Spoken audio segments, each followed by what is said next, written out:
Donc, nous commençons par chanter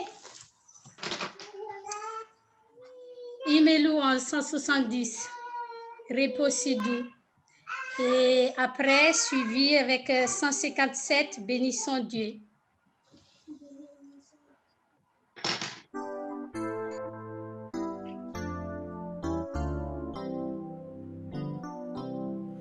Repos si doux, repos béni, consacré par le Créateur au sabbat, au don infini, tu conduis à la paix du cœur.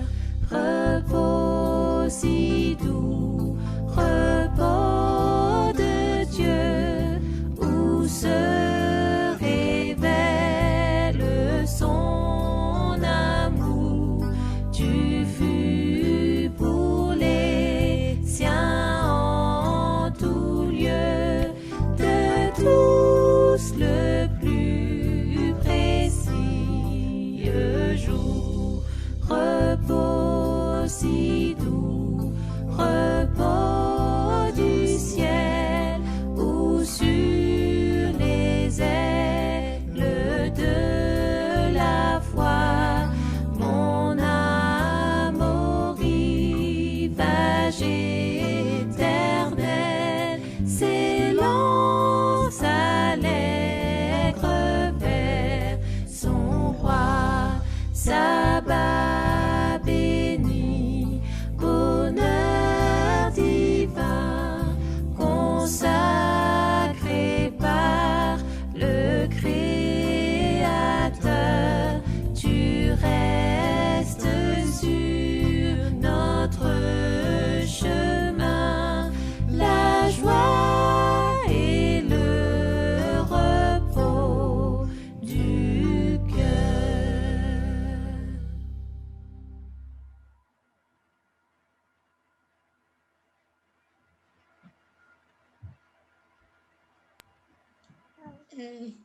Suivi les... Oui, voilà.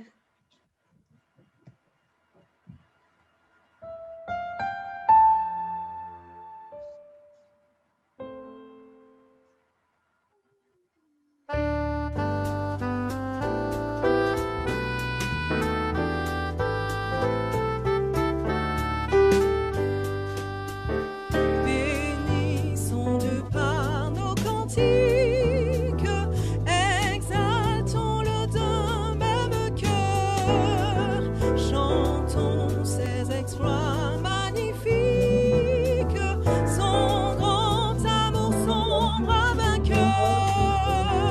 Louons, chantons, louons le grand nom du Seigneur. Louons, chantons, louons notre Dieu rédempteur.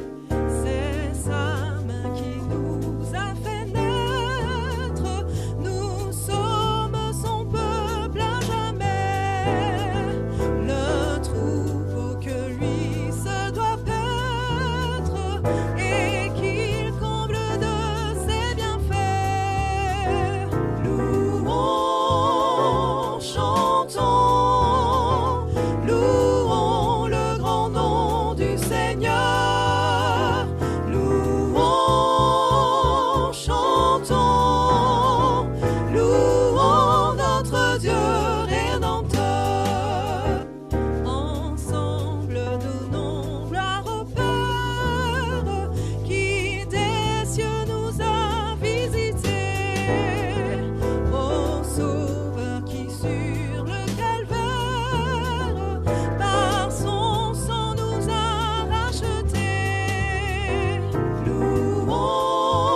Lisons Psaume 95.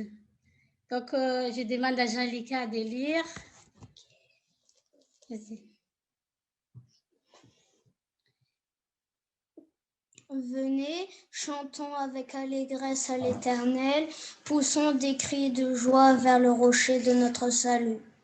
Allons au-devant de lui avec des louanges, faisons retentir des cantiques en son honneur, car l'Éternel est un grand Dieu, il est un grand roi au-dessus de tous les dieux. Il tient dans sa main les profondeurs de la terre et les sommets des montagnes sont à lui.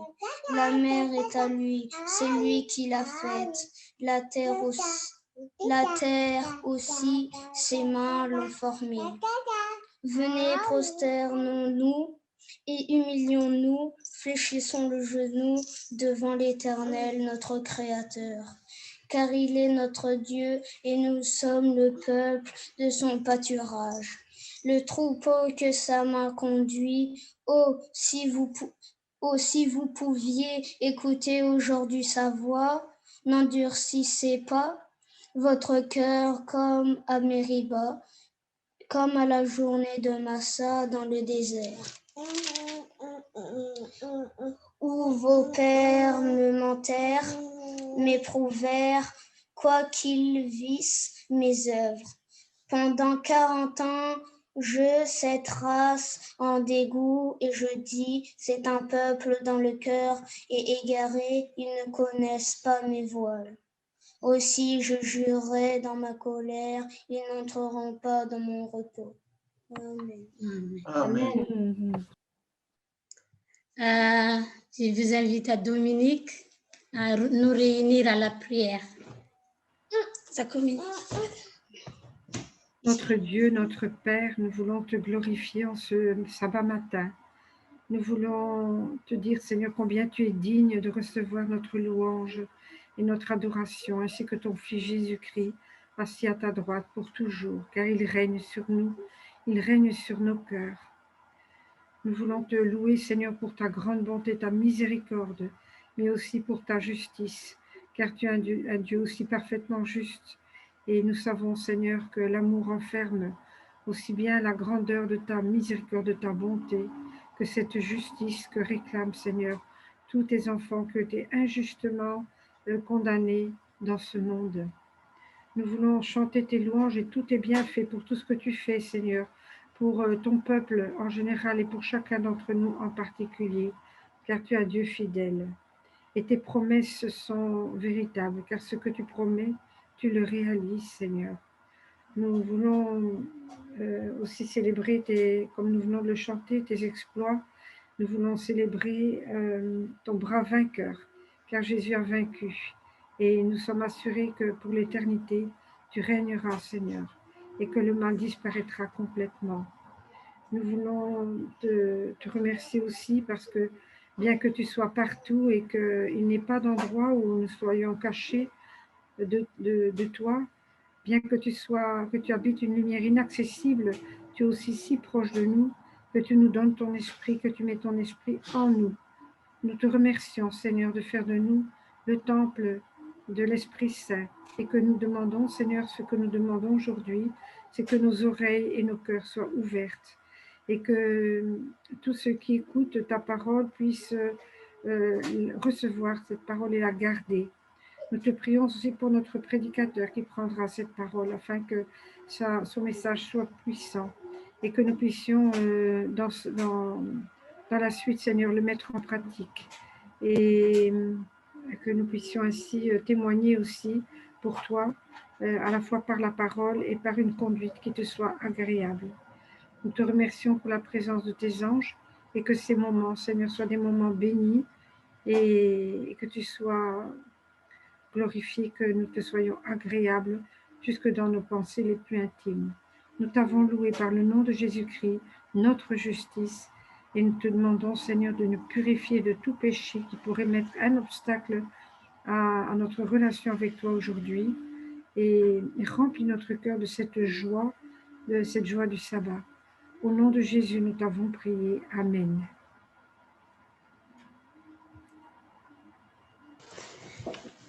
Amen. Dessiner. Avant que Frère Lédic prenne la parole, nous sentons à 333, Seigneur sanctifie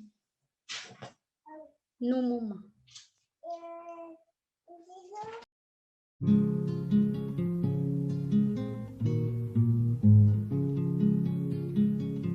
Seigneur, sanctifie nos jours, nos moments, fais que notre vie t'honore en tout temps, que de ta présence parmi nous pécheurs, l'heureuse influence pénètre nos cœurs. Nous voulons sans cesse marcher par la foi et dans la détresse regarder à toi, heureux qui repose sur ton bras puissant. On a toutes choses en te possédant.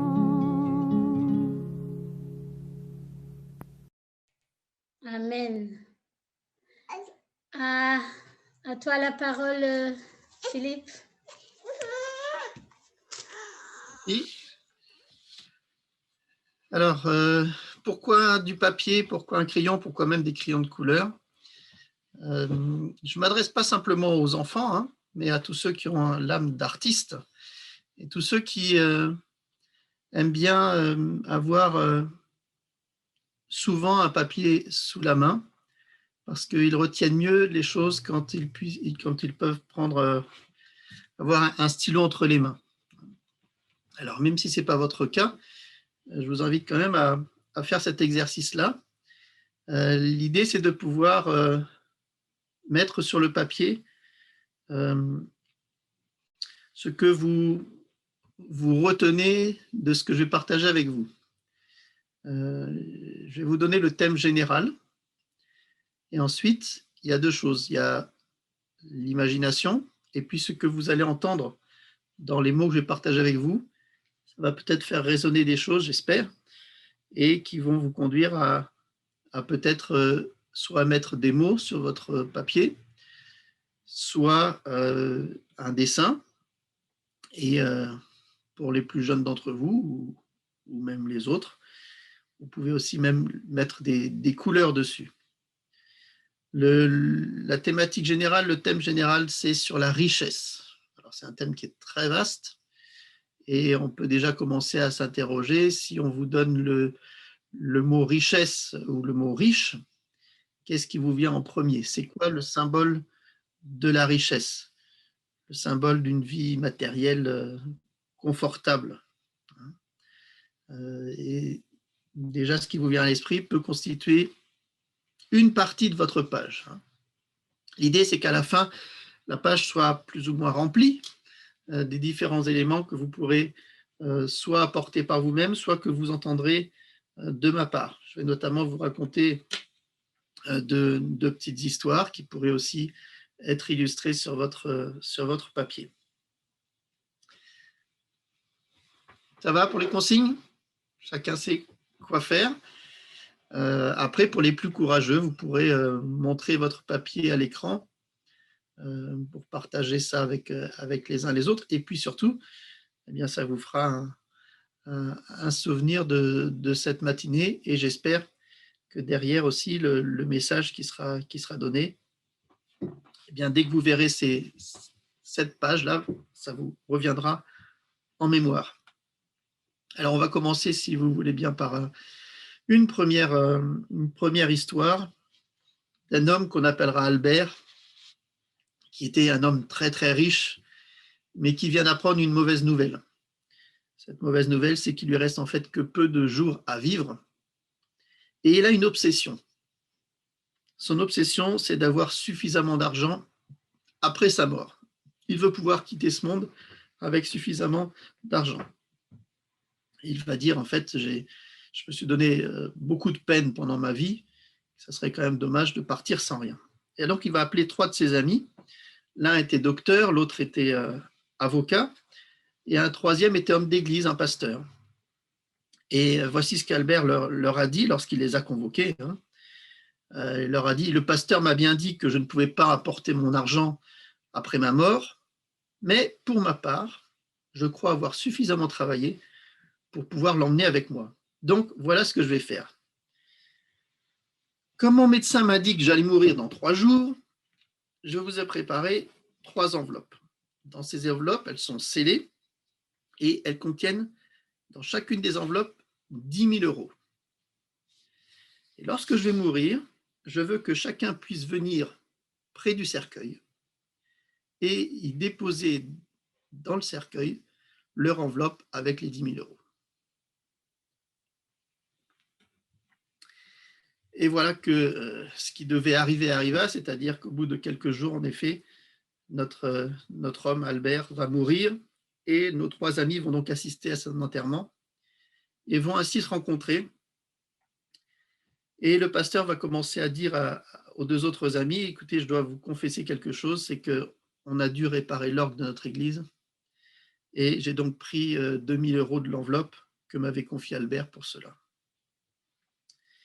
Le médecin va dire, écoute, ce que tu me dis là va me faciliter un peu la tâche parce que de mon côté, j'ai pris 5 000 euros de l'enveloppe pour pouvoir finir ma nouvelle clinique. Il ne reste donc plus dans cette enveloppe que 5 000 euros. Et finalement, l'avocat va dire, écoute, j'ai ma conscience tranquille parce que pour ma part, j'ai gardé tout l'argent liquide et je lui ai fait un chèque du montant équivalent. C'est vrai qu'en Belgique, il n'y a pas de chèque, ça n'existe pas, mais pour un Français, ça parle quand même, parce que les chèques existent encore. C'est vrai qu'il peut paraître vraiment utopique, et on se dit, mais qu'est-ce qu'il a dans la tête, cet homme, de penser qu'il pourrait emporter dans sa tombe une partie de l'argent qu'il a gagné. Ça peut peut-être nous faire rappeler ces pharaons. Hein. En Égypte, quand on découvre ces tombeaux, et autour de ces tombeaux, il y a d'innombrables pièces magnifiques. Hein. Les trésors les plus importants, on les a retrouvés dans des tombeaux. Hein. Parce qu'en effet, certains pensent qu'au-delà de cette mort, ils pourront retrouver les richesses qu'ils ont acquises sur cette terre. Alors, je vais partager mon écran maintenant pour la suite, pour que vous ayez aussi sous les yeux ceci. Je pense que voilà.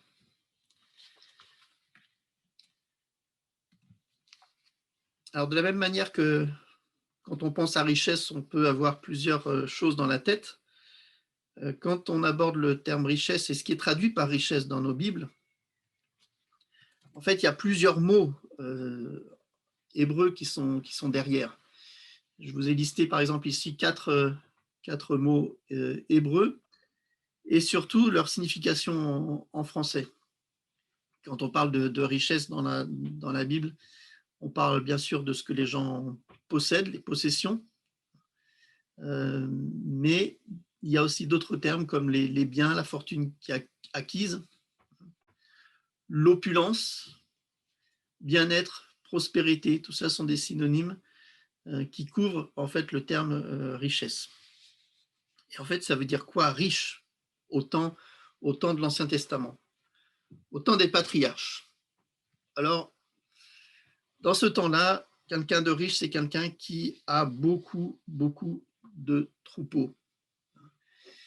Et le nombre de têtes de bétail va décider à quel point cet homme est riche, ce clan, ce chef de famille. Par exemple, si vous regardez Job avant son épreuve, hein, on va énumérer ses richesses d'une manière particulière et qui correspond à ce que je viens de dire là. Dans Job 1, verset 3, on nous dit qu'il possédait 7000 brebis, 3000 chameaux, 500 paires de bœufs, 500 ânesses et un très grand nombre de serviteurs. Voilà, quelqu'un de riche, c'est quelqu'un qui a beaucoup de bêtes. Il y a d'autres exemples dans la Bible où on a cela. Par exemple, Abraham. Abraham est un homme riche parce qu'il possède de nombreux troupeaux, mais aussi, on nous dit qu'il possède de l'or et de l'argent.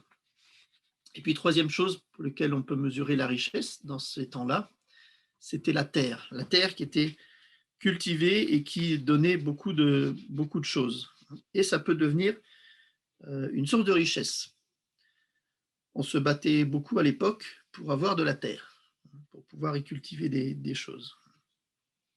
D'ailleurs, lorsqu'il va s'emparer du pays de Canaan, le peuple va s'installer dans une terre qu'on appelle la terre où coule le lait et le miel. C'est-à-dire qu'une personne qui avant était nomade, quand elle s'arrête, quand elle se pose, elle attache bien sûr beaucoup de prix au sol, et le sol pour lui, ça devient sa source de richesse. Quand on possède des champs, de la vigne, quand on possède tout cela, des figuiers, des oliviers, quand on a ces greniers qui sont pleins, ces cuves qui débordent, tout ça, c'est ce qu'on appelle l'opulence au temps de l'Ancien Testament, et vous pouvez retrouver dans des textes des allusions comme cela. Par exemple, un Bose était capable de ravitailler.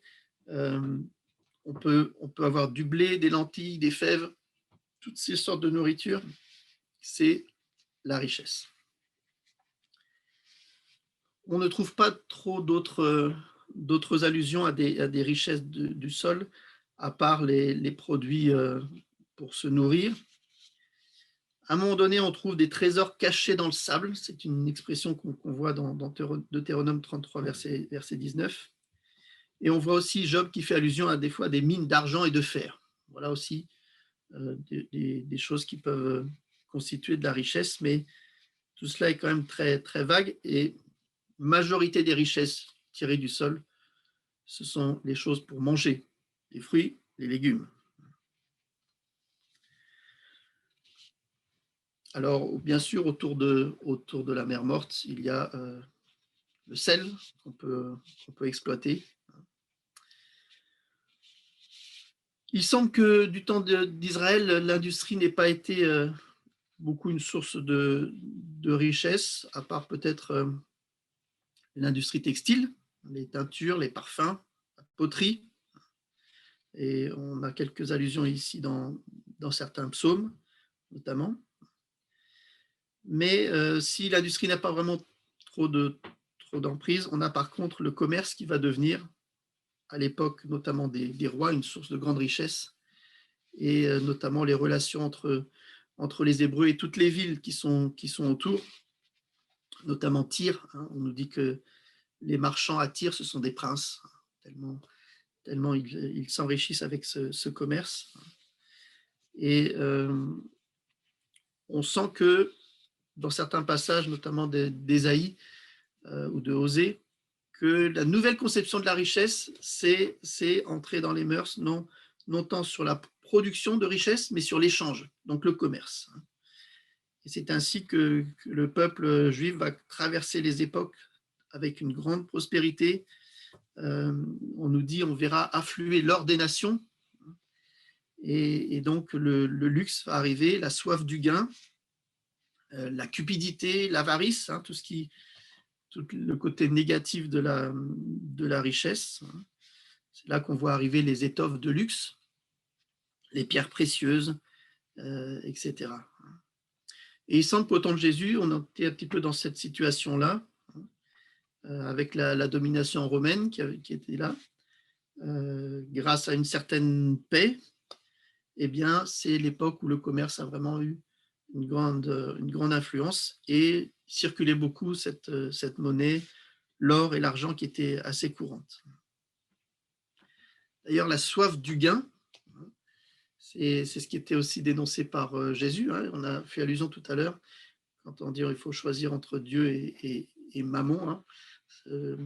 Ce Mammon, en fait, pourrait représenter non seulement un dieu de l'époque, mais aussi tout ce qui tourne autour de cette richesse et de tous les vices qui peuvent être liés à cela.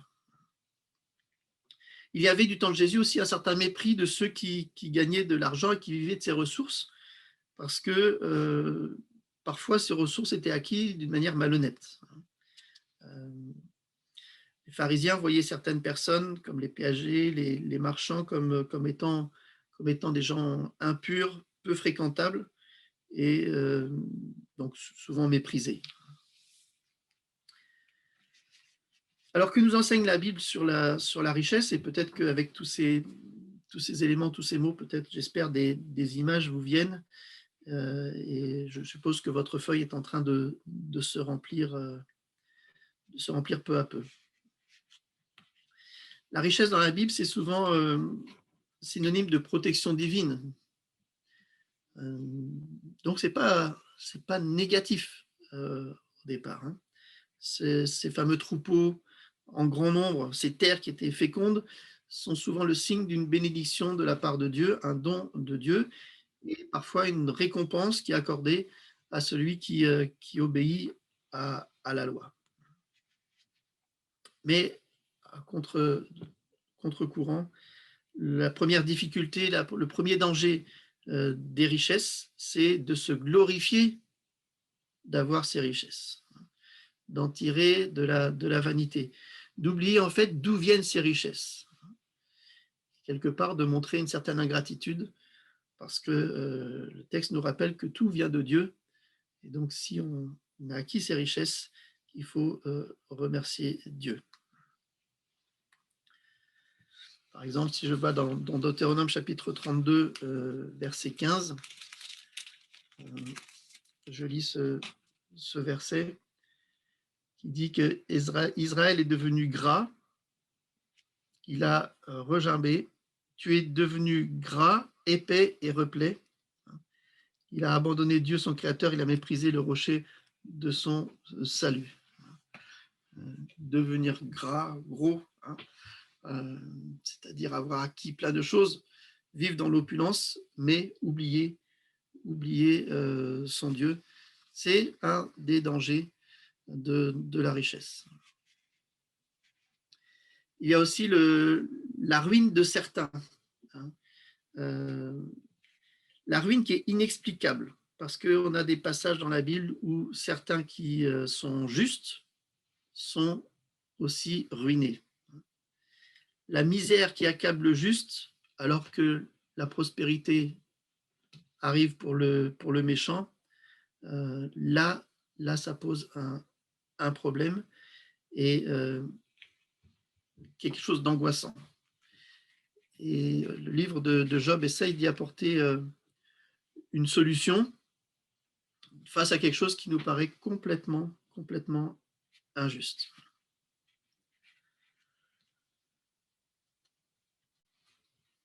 Quelques proverbes intéressants qui nous disent par exemple « Heureux celui qui saura se contenter de peu et qui préférera la justice au bien de ce monde. »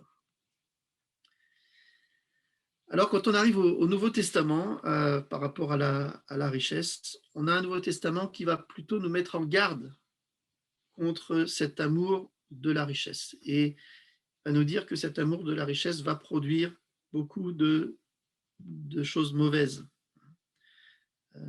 Et souvent, on oppose aux biens matériels ou périssables, on oppose les biens spirituels. Et on dit qu'au moins les biens spirituels, personne ne peut nous les voler, contrairement aux biens matériels. Les seuls vrais biens, ce sont les biens spirituels. En effet, on a plusieurs paraboles où Jésus va plutôt dénoncer l'égoïsme et l'avarice, hein, qui sont le produit de cette richesse-là, qui va même, avec l'épisode du jeune homme riche, voir l'amour de la richesse comme étant un obstacle à accéder au salut. On a peut-être en tête cette image de ce jeune homme riche qui repart triste parce qu'il ne veut pas abandonner ses biens. Donc quelque part dans ces différents exemples, on a le fait que la richesse devient quelque chose qui est presque une malédiction. Tandis que pour les pharisiens, la valeur de la richesse provenait en fait de la façon dont elle était acquise. Et Jésus va insister sur la manière dont on emploie la richesse. Il va dire quelque part qu'une richesse, elle est injuste si elle ne sert que pour un usage égoïste, personnel. Si vous avez des biens qu'on vous a confiés, eh bien, vous qui devenez riche, vous devez donc les faire fructifier à la gloire de Dieu, au bonheur des autres. Et c'est si ça reste que pour vous, c'est alors que ça devient un usage égoïste et c'est alors que cette richesse peut être qualifiée d'injuste. Pourquoi pensez-vous que les personnes riches se suicident plus souvent que les personnes pauvres? Peut-être vous vous dites, si j'avais une fortune, la dernière chose que je penserais, c'est de me suicider. Et pourtant, écoutez cette histoire-là d'un homme riche qui s'est suicidé. Et lorsqu'on a retrouvé son corps, on a regardé dans ses poches et on a trouvé deux choses. On a trouvé 30 000 euros en liquide et on a trouvé une lettre. Et voici le contenu de la lettre de cet homme qui s'est donc suicidé. Voici ce qu'il écrit. « J'ai découvert durant ma vie qu'amasser des piles d'argent n'apportait pas le bonheur. J'ai mis fin à ma vie car je ne supporte plus la solitude et l'ennui. Lorsque j'étais un travailleur ordinaire, j'étais heureux. Maintenant que je possède des millions, je suis infiniment triste et je préfère encore mourir. » L'expression « l'argent ne fait pas le bonheur », lui, il l'avait expérimenté et s'était aperçu que quand on n'a pas d'argent, on souhaite en avoir, et quand on a, on se rend compte que ça ne résout pas le problème et c'est surtout pas un gage de bonheur. Alors, je voudrais partager avec vous quelques textes bibliques qui peuvent nous inspirer dans ces domaines-là. Le premier se trouve dans les Proverbes, chapitre 11, et je lis les versets 24 à 28. « L'un qui donne avec largesse devient encore plus riche, l'autre qui épargne avec excès ne fait que s'appauvrir. L'âme généreuse sera comblée, celui qui arrose sera lui-même arrosé. Le peuple maudit celui qui lui refuse le blé, mais la bénédiction repose sur la tête de celui qui le vend. Celui qui recherche le bien s'attire la faveur, mais celui qui poursuit le mal en devient la victime. Celui qui se confie dans ses richesses tombera, tandis que les justes verdiront comme le feuillage. » Toujours dans les Proverbes, mais chapitre 28, versets 6 et 11. « Mieux vaut un pauvre qui marche dans l'intégrité qu'un riche qui emprunte des voies tortueuses. L'homme riche se croit sage, mais le faible qui est intelligent vérifie sa valeur. » Et puis, il y a le texte que Jésus prononce. Dans Luc chapitre 12, Jésus nous dit « Gardez-vous avec soin de toute soif de posséder, car la vie d'un homme ne dépend pas de ses biens, même s'il est dans l'abondance. » Ensuite, Jésus dit cette parabole. « Les terres d'un homme riche avaient beaucoup rapporté. Il raisonnait en lui-même, que vais-je faire? En effet, je n'ai pas de place pour rentrer ma récolte. Voici ce que je vais faire, se dit-il. J'abattrai mes greniers, j'en construirai de plus grands, j'y amasserai toute ma récolte et tous mes biens, et je dirai à mon âme, tu as beaucoup de biens en réserve pour de nombreuses années. Repose-toi, mange, bois et réjouis-toi. » Mais Dieu lui dit, homme dépourvu de bon sens, cette nuit même, ton âme te sera redemandée. Et ce que tu as préparé, pour qui cela sert-il? Voilà quelle est la situation de celui qui amasse des trésors pour lui-même et qui n'est pas riche pour Dieu. Que sert à l'homme de gagner l'univers s'il doit y perdre son âme? Dans 1 Timothée chapitre 6, exhortation aux riches de ce monde de ne pas être orgueilleux, de ne pas mettre leur espérance dans des richesses incertaines, mais dans le Dieu vivant qui nous donne tout avec abondance pour que nous en jouissions. Ordonne-leur de faire le bien, d'être riches, mais riches de bonnes œuvres, de se montrer généreux, prêts à partager. Ils s'assureront ainsi en guise de trésor de bonnes fondations pour l'avenir, afin de saisir la vie éternelle.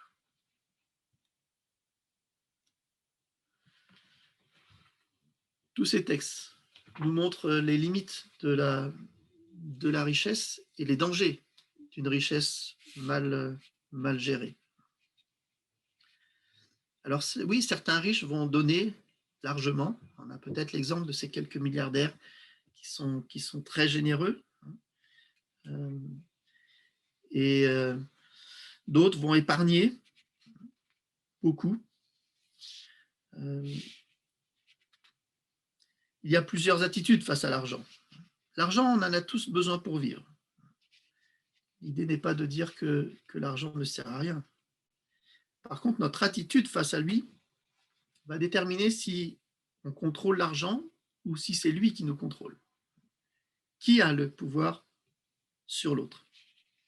Et donc, chacun est amené à se positionner et savoir si on accepte peut-être de pouvoir gagner un petit peu moins d'argent pour pouvoir grandir avec Dieu sans faire de compromis, ou alors avoir plus d'argent, mais en mettant de côté sa conscience, ses valeurs, ce que nous croyons être bon.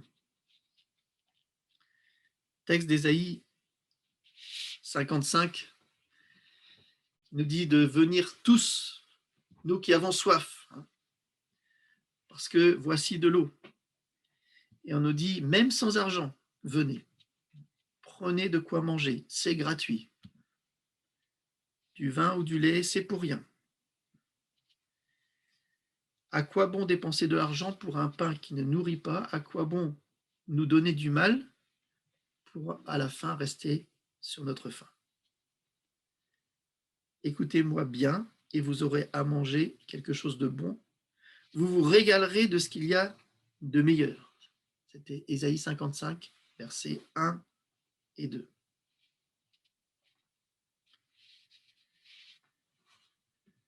Texte des Chroniques nous rappelle que la richesse et l'honneur viennent de toi, viennent de Dieu. C'est toi le maître de tout. Dieu possède la force et la puissance. Et grâce à lui, tout grandit et tout devient fort. Et maintenant, notre Dieu, nous te disons merci et nous chantons la louange de ton nom magnifique. La richesse de Dieu, elle se mesure en bonté et en fidélité. Exode 34, verset 6. La manière dont j'aborde l'argent va prendre du sens en lien avec ma foi. D'où vient ce que j'ai? Qui m'a permis d'accueillir, d'avoir ce que j'ai, d'acquérir ce que j'ai? On peut parler du principe de la dîme qui nous rappelle, en fait, que tout vient de Dieu. Et qui nous permet d'avoir une attitude et un lien avec l'argent qui soit sain et qui ne nous entraîne pas dans des travers. Plus on a, et plus on a envie d'avoir. C'est le cercle vicieux. Pourquoi notre prière ne pourrait pas être aujourd'hui au Seigneur, merci de me donner ce dont j'ai besoin. Les besoins primaires. Qu'est-ce qui est nécessaire? Qu'est-ce qui est superflu? Dieu ne met pas de limite sur combien d'argent nous pouvons avoir. Mais Dieu nous donne peut-être des voies à suivre par rapport à notre attitude, l'attitude que nous pouvons avoir face à l'argent. La valeur que Dieu met sur nous ne dépend pas du montant d'argent que nous avons. Il ne nous aime pas plus si nous sommes pauvres ou si nous sommes riches. La valeur que Dieu nous accorde est basée sur le fait que Jésus-Christ est venu sur cette terre pour nous sauver tous de nos péchés. Alors peut-être que si je vous avais demandé quel est l'animal dans la Bible qui est en lien avec la richesse, peut-être que vous m'auriez cité le chameau. Peut-être que certains ont dessiné un chameau sur leurs feuilles. Parce que quand on parle de richesse, ce texte peut venir à notre esprit. Il est plus facile à un chameau de passer par le chat d'une aiguille qu'à un riche de rentrer dans le royaume des cieux. Et alors le chat ne s'écrit pas comme le totem de Christophe. Chat, C-H-A-S, le chat d'une aiguille, le petit trou tout petit dans une aiguille. Si on prend ce passage-là à la lettre, on se dit ça signifie qu'il est impossible pour un riche de rentrer dans le royaume des cieux. Parce qu'il est impossible à un chameau de rentrer dans ce petit trou. Mais on comprend ce qu'il y a derrière. C'est-à-dire que pour les riches, c'est pas plus aisé, c'est même plus difficile de pouvoir voir quelle est la véritable valeur des choses, et notamment spirituellement. Alors que Dieu nous aide à avoir une richesse, celle de Dieu, et que la richesse matérielle que nous pouvons avoir ne soit pas un obstacle à notre lien avec Dieu. Alors maintenant, je suis curieux de voir ce qu'il y a sur vos feuilles. Est-ce qu'il y a des courageux qui veulent nous montrer ce qu'ils ont mis sur la feuille? Alors, vous pouvez agrandir l'écran.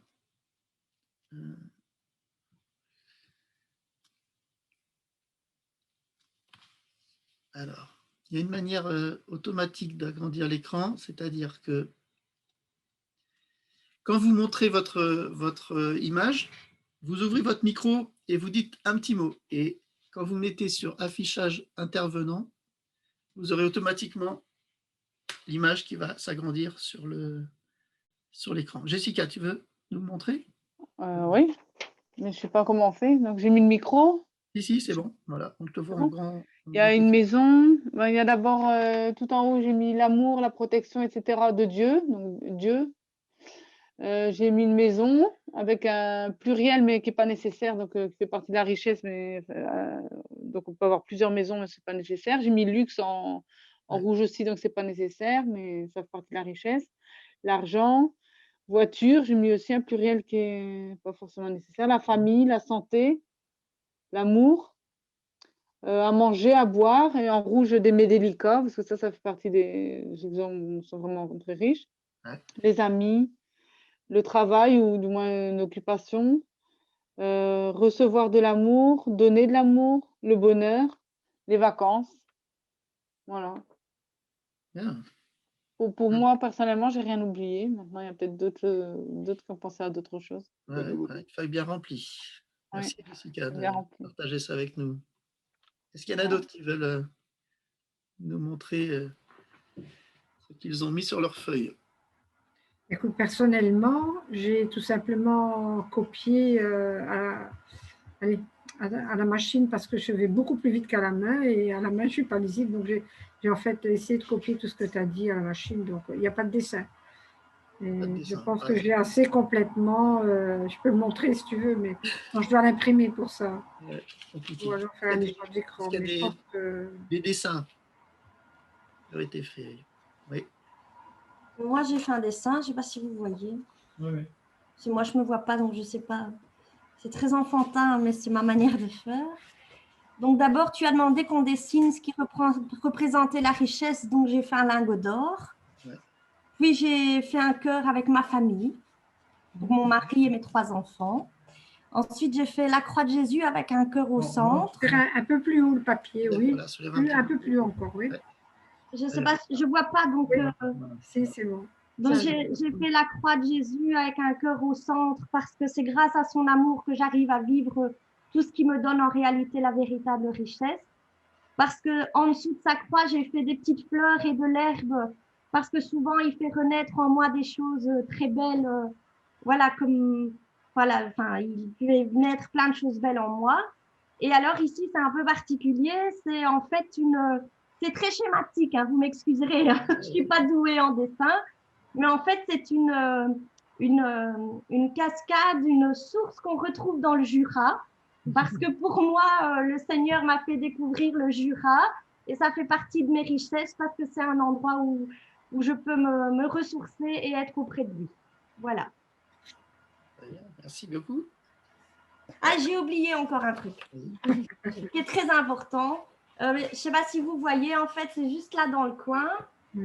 C'est très schématique, mais ça représente une colombe parce que grâce au Seigneur, j'ai la paix et ça, c'est le plus important que tout. Voilà. Amen. Très bien, à partir du moment où les explications sur le dessin, tout devient limpide. Merci beaucoup. Qui d'autre a dessiné quelque chose?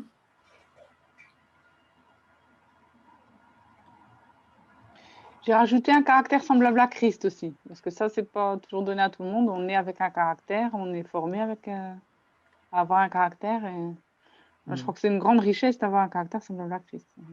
Voilà. J'ai rajouté. Ok.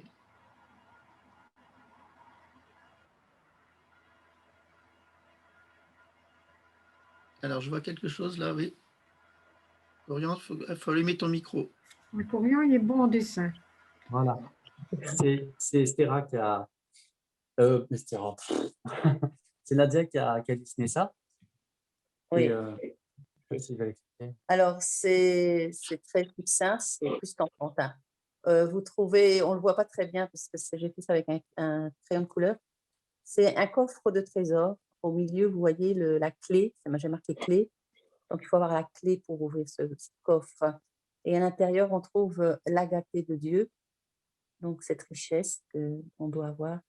Et dedans, dans ce même coffre, on a le peuple de Dieu qui représente cet amour représentatif de notre Seigneur Jésus-Christ, qui est notre essence vitale et essentielle dans notre monde dans lequel nous vivons, jusqu'à ce que nous soyons auprès de lui. Voilà, c'est ma raison de vivre, on va dire. Merci. Merci, merci beaucoup. Partagez ça avec nous. Alors, s'il y en a d'autres, vous pouvez encore les donner. Sinon, il y a toujours possibilité aussi de m'envoyer vos dessins après coup. Et puis, on pourra les montrer aussi une autre fois si on n'a pas la possibilité de le faire aujourd'hui. Merci en tout cas pour votre participation à chacun et je repasse la parole à Estera pour la suite.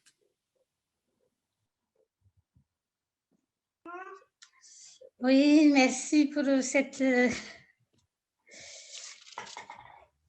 nous, en tout cas, on a dessiné, mais on a pris des choses aussi. Merci, c'est bien.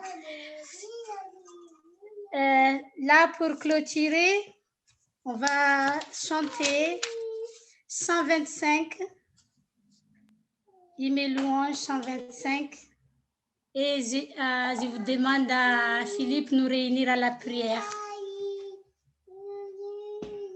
à la fin du chant. Est-ce que tu peux donner le titre, s'il te plaît? D'accord. Ah oui, ô Saint-Esprit, ô Saint-Esprit. Je n'ai pas envoyé le lien.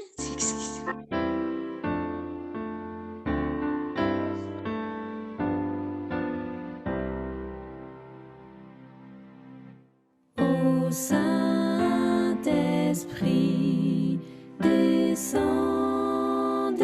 descends sur cette assemblée en prière, en nos cœurs faibles et languissants. Répands ta force et ta lumière. Ô Saint-Esprit, dévoile-nous nos interdits et nos idoles. Esprit du Dieu saint et jaloux, consume nos désirs frivoles. Ô Saint-Esprit, à ta clarté, nous voulons tous marcher sans crainte sur un chemin de sainteté. Conduis-nous vers la cité sainte. Ô Saint-Esprit, rends-nous vainqueurs dans nos combats, dans nos détresses, et pour armer nos faibles cœurs, versant-ne toutes tes richesses. Oui, pour rester toujours debout, ce qu'il nous faut, c'est ta puissance. Par elle seule, jusqu'au bout, nous lutterons sans défaillance.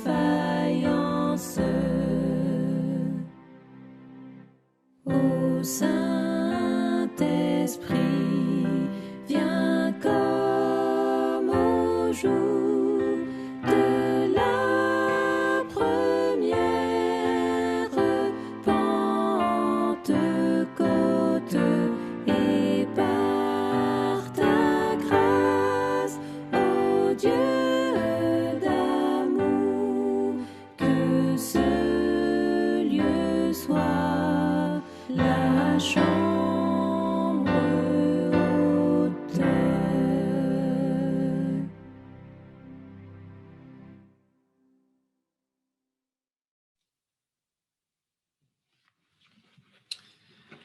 Puis ce texte d'Apocalypse 3, versets 17 et 18.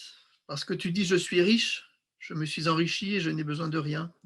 Et parce que tu ne sais pas que tu es malheureux, misérable, pauvre, aveugle et nu, je te conseille d'acheter de moi de l'or éprouvé par le feu, afin que tu deviennes riche, et des vêtements blancs, afin que tu sois vêtu, et que la honte de ta nudité ne paraisse pas, et un collier pour oindre tes yeux, afin que tu vois. Prions ensemble. Oui, Seigneur, nous voulons puiser auprès de toi la richesse, cette richesse qui est bonne parce qu'elle vient de toi. Nous voulons, Seigneur, nous rappeler de toutes tes instructions, de tout ce que tu nous dis en rapport avec cette idée de richesse. Nous voulons éviter tous ces obstacles qui nous poussent dans des voies de garage. Et nous voulons, Seigneur, placer notre priorité en toi. Merci de nous donner ce dont nous avons besoin et merci de nous détourner vers tout ce qui est superflu, non essentiel et qui pourrait nous détourner de toi. Merci pour la richesse de ta présence, en tout cas, dans nos vies, parce que tu souhaites nous voir grandir en toi et dans l'attente de ton prochain retour, puiser cette richesse en toi et en toi seul. Au nom de Jésus. Amen.